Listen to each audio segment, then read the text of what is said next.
మంత్రి హరీష్ రావు మాట్లాడుతున్నారు. ఇప్పుడు లైవ్ చూద్దాం. మాటలు మార్చే తీరు గాని నువ్వు పార్టీలు మార్చే తీరు ఊసరి వెల్లులు కూడా సిగ్గుపడేటంత దారుణంగా ఉంది నీ పరిస్థితి.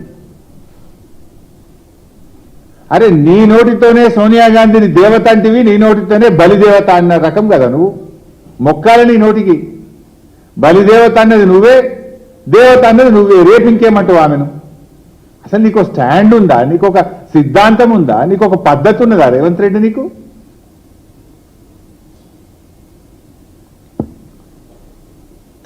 ఈరోజు నిన్న రేవంత్ రెడ్డి అన్ని అబద్ధాలు.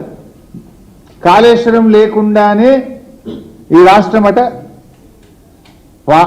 ధాన్యం ఉత్పత్తిలో దేశంలో నంబర్ 1 చేసినట్టు నువ్వు చేసినావు. నువ్వు రాకముందే 2022-23 ఇది అఫీషియల్ డాటా. 2022-23లోనే 258 లక్షల మెట్రిక్ టన్నుల ధాన్యం ఉత్పత్తి చేసి దేశంలో తెలంగాణను నంబర్ 1గా నిలిపిందే కేసీఆర్ ప్రభుత్వం ఇన్ ద ఇయర్ 2022-23. అప్పుడే ఇన్ని వడ్లు కొనలేమంటేనే కదా ఢిల్లీకి పోయి మేము ధర్నాలు చేసింది కేసీఆర్ గారి నాయకత్వంలో. ఇవాళ ధాన్యం సేకరణలో కూడా 2020-21లో 141 లక్షల మెట్రిక్ టన్నుల ధాన్యం సేకరించి నంబర్ 1గా నిలిచిందే తెలంగాణ. ఇంత నువ్వు వచ్చినాక ఎప్పుడు సేకరించలేదు. ఈ రోజు కూడా కాళేశ్వరం ప్రాజెక్టు నీళ్లే పంటలు పండుతున్నాయి. ఇప్పుడు మల్లన్న సాగర్ కింద పండే పంట కాళేశ్వరం కాదా? రంగనాయక సాగర్ కింద పండే పంట కాళేశ్వరం కాదా? అనంతగిరి కింద పండే పంట కాళేశ్వరం కాదా? అవన్నీ కాళేశ్వరం దెర్ ఆర్ 3 సోర్సెస్. ఒకటి, బాగా పంట వర్షాలు పడితే ఎస్ఆర్ఎస్పి నుంచే కాళేశ్వరం నీళ్లు వాడతాం. మధ్య తరహా వర్షాలు పడితే ఎల్లంపల్లి నుంచి నీళ్లు వాడతాం. కరువు పరిస్థితులు వస్తే మేడిగడ్డ నుంచి నీళ్లు వాడతాం. గత 2 సంవత్సరాలుగా వర్షాలు పడ్డాయి కనుక ఇటు ఎల్లంపల్లి అటు ఎస్ఆర్ఎస్పి నుంచే కాళేశ్వరం మోటార్లు ఆన్ చేసినాం. కాళేశ్వరం ద్వారా రిజర్వాయర్లు నింపినాం. కాళేశ్వరం ప్రాజెక్టు ద్వారా లక్షల ఎకరాలకు ప్రత్యక్షంగా పరోక్షంగా సాగునీరు అందించినాం. ఎందుకు ఆ చివరి మాటలు మాట్లాడతావు? నువ్వు రాకముందే దేశంలో నంబర్ 1 తెలంగాణ. ధాన్యం ఉత్పత్తిలో, డాక్టర్ల ఉత్పత్తిలో తెలంగాణ నంబర్ 1 చేసిందే కేసీఆర్.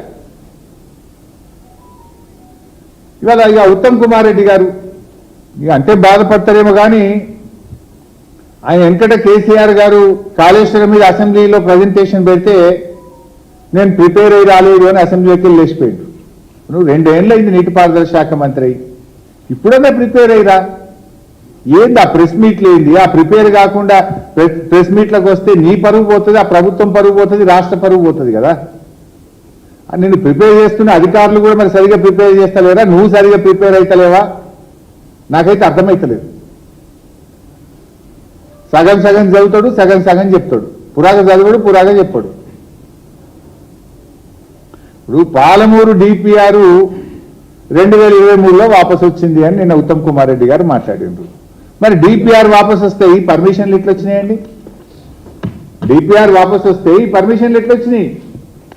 ఇది మినిస్ట్రీ ఆఫ్ ట్రైబల్ అఫైర్స్ 17/7/2023లో పాలమూరు ఎత్తిపోతల పథకానికి 90 టీఎంసీలతో బీఆర్ఎస్ ప్రభుత్వము ప్రతిపాదిస్తే దానికి కేంద్ర ప్రభుత్వంలో ట్రైబల్ వెల్ఫేర్ డిపార్ట్మెంట్ ఇచ్చిన క్లియరెన్స్.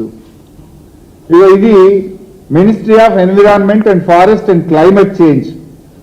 ఇది ఎన్విరాన్మెంట్ అప్రైజల్ కమిటీ మా ప్రభుత్వం పోవడానికి 2 నెలల ముందు 10/8/2023 అంటే ఒక్క నెలనే కదా, డిసెంబర్ 2 నెలల ముందు 10/8/2023లో 90 టీఎంసీలకు డిపిఆర్ మేము పంపిస్తే 10/8/2023 నాడు ఈఏసీ క్లియరెన్స్. ఇది 27/10/2023 అంటే ఒక్క నెల ముందు, ప్రభుత్వం పోవడానికి 1 నెల ముందు. ఇది forest department, environment and forest department నుంచి వచ్చింది క్లియరెన్స్. ఇట్లా అనేక క్లియరెన్స్లు, దాదాపు ఇవన్నీ క్లియరెన్స్లు మేము సాధించినాయి. ఆనాడు 2023 ఏప్రిల్లో డిపిఆర్ వెనక్కి పంపిస్తున్నాము అని మా ప్రభుత్వం ఉన్నప్పుడు కేంద్రం చెప్పింది.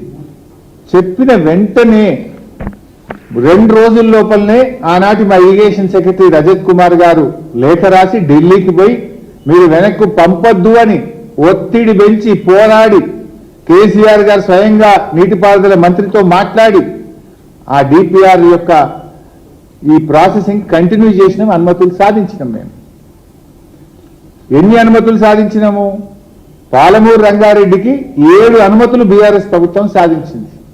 1 కాదు 2 కాదు.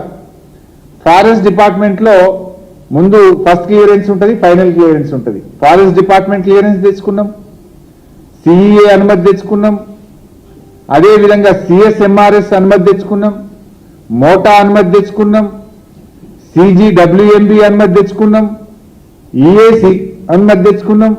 ఇవన్నీ 90 టీఎంసీలకు మేము పాలమూరు రంగారెడ్డికి ప్రతిపాదనలు పంపి దాదాపు 7 అనుమతులు బీఆర్ఎస్ ప్రభుత్వం సాధించింది.